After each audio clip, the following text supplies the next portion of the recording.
Yo, what's up mga kalikot? So, magandang araw po sa inyong lahat. Yan, panibagong araw, panibagong video tutorial.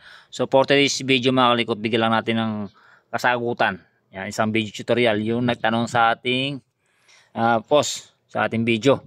Kay Idol Generalaw. Yan, Salas Jobert. Generalaw Salas Jobert.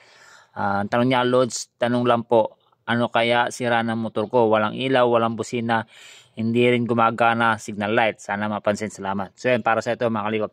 So sa pag-check ng ganyan mga kalikot, mga ganyan wirings, so kailangan natin is test light. Pinaka basic gamitin. Pwede rin multi-tester. So pinakamadali, test light gagamitin natin mga kalikot. Yan, idol, para sa ito, sana makatulong tong video na to para sa iyo. So una natin gagawin, check natin kung buo pa ba yung fuse. Yan. So, paano mag-check ang fuse? Minsan kasi sa fuse mga kalikot, pag nakikita natin minsan, yan, kala natin buo. Tulad nito, yan. Pag tinignan natin, kala natin buo, minsan, busted na rin pala. Yan. O kaya naglo-lose contact. So, paano natin sigurado kung buo yung ating fuse? So, gamit tayong test light. Yan, lagyan natin to sa body ground or negative. Yan. So, check natin yung test light. Kung gumagana sa positive. Yan, umiilaw. Yan. So, tirik na tirik yung araw. Yan. Then, check natin yung ating fuse. Una dito. Yan. So, dapat iilaw yung ating test light. Then, dito. Sa papunta sa ignition switch. Ito papunta ito sa ignition switch.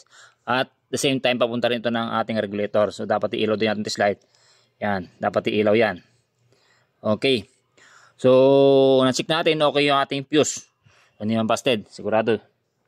Punta tayo sa ating ignition switch sa susian. So, pinatin ito. Ang motor nga pala ni Idol is Rossi Plus 150. So, primary type. Stator drive na motor. Ang susian nun is mayroon siyang 4 wires mga kalikot, yung mga ganong motor. 4 wires. Mayroon siyang red, black, green, tsaka black na mayroong line na white. So ang kailangan lang natin check doon is yung black at tsaka red wire. So atin test light ito.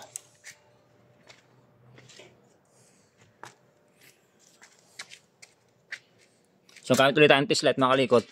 So, tignan natin yung wire. Ito yung wire ng ating ignition switch or susian. Tulad nito, yan. Meron ding 4 na wire yan. Yan. This is tong black accessories wire, tong red. Galing sa positive natin battery. Tong green, ground wire or negative wire. Tsaka tong, ito, black na merong line na white yan. Pinutol ko lang yan kasi binattery operated ko na ito mga kalikot. So, ang kailangan lang i-check natin to is yung black tsaka yung red. So, una natin gagawin, yung test light natin, yung clip, lagyan natin sa ground.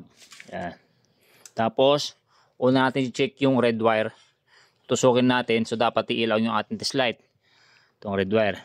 Yan, dapat iilaw. So, kung di umiilaw yan mga kalikot, it's either na putol yung linya ng positive natin or linya ng live wire. So, yan, dapat iilaw yung ating test light yan mga kalikot. Papunta ito sa ating positive natin battery na dumaan sa fuse, yung chinik na natin na fuse, tsaka sa regulator. So yan. Next natin, itong accessories wire. Ito accessories wire. Itong black. So, pag tinusok natin yan, hindi pa ilaw yan hanggat sinususian. Hindi binubuksan yung susi ng ating motorsiklo. So, dapat iilaw yung ating test light kapag nag-switch on tayo ng susian. Binuksan natin susian. So, buksan natin susian.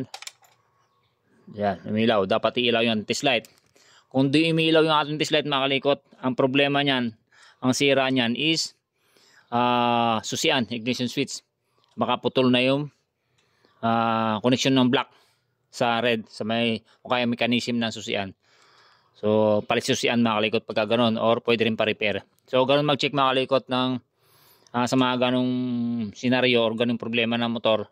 Kapag nagsabay-sabay yung walang signal light, walang busina, walang headlight sa mga kalikot. So, sa iyo idol, nagtanong, sana nakatulong tong video na to. sa iyo or magkaroon ka ng idea, guide para sa video na para sa video na araw na ito mga kalikot. So yun lang, thank you.